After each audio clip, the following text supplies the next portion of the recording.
ፈተና ከም ዝኾና ተገሊጹ ቀይሕ ባሕሪቲ ዝዓበየ ዝውውር ንግዲ ዝካየደሉ መስመር ባሕሪ ምዃኑ ዝገለጹ ተንታኒ ዞባዊ ጂኦፖለቲካ አይተ መሐመድ ንጉስ ኢብራሂም ኢትዮጵያ ናይ ቀረባ ተዓዛቢት ኮይና ምቕጻል ከም ዘይትኽእል አፍሊጦም ኣለው። ምሩጽ ተስፋይ ተወሳኺ ኣለዎ። ተንታኒ ጂኦፖለቲካ አይተ መሐመድ ንጉስ ምስ ጣብያና ኣብዝገወር ወፃንሒት ኢትዮጵያ ኣብዚ ዞባ ምስ ዘለዋ በዝሕ ህዝበን ብፍጥነት እናዓበየ ምስ ዝኸድ ዘሎ ኢኮኖሚያን አንጻር ወደብ ዘይብላ ኮይና ክትቐጽል ዓብዪ ፈተና ከም ዝኾና ገሊጾም ኣብ ታሪኻ ሰፊሕ ናይ ወደብ ተጠቃምነት ዝነበራ ኢትዮጵያ ብዝተፈላለዩ ምኽንያታት ኣብ ዝተፈላለዩ እዋናት ብዘጋጠምዋ ፀገማትን ብባዕዳዊ መግዛእትን ዕፁት ሃገር ምዃና ብዘሕዝን ምዃኑ ዝገለጹ አይተ መሐመድ ንጉስ ሕዚ ምስ ሶማሊላንድ ዝበፅሖቶ ስምምዕነት ተጠቃምነት ፍትሓውን ምኽንያታውን ምዃኑ አመላኺቶም ሓንቲ 120 ሚሊዮን ሃገር ህዝቢ ዘለዎ ሃገር እሞ ብታሪክ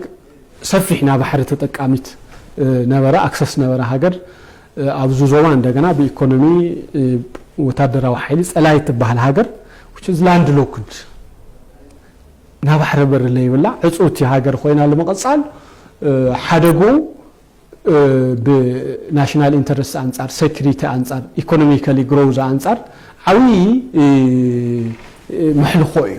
ده هاجر so كاو سومالي لاند access مبالا ما خلاي منغستي سوماليا مقادشو سنتر لولو مس إثيوبيا الفترة أقرب جزء تفلت خلته إيشو حدا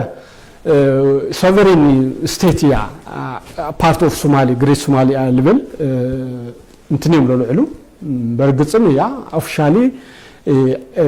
عرسال خالت independent هاجر يخونتي ግን de facto state ل33 ዓመት መንግስት ማእከላይ መንግስት ሶማሊያ አይፈልጣይ ብና على currency ያተማሐደር ብና على حق መንግስት ያተማሐደር መረጻ ተካይዲያ which is ዓለም እንደገና አፍት ቀጠና ካብለለዋ ዲሞክራቲክ ትባሃል de facto state ያ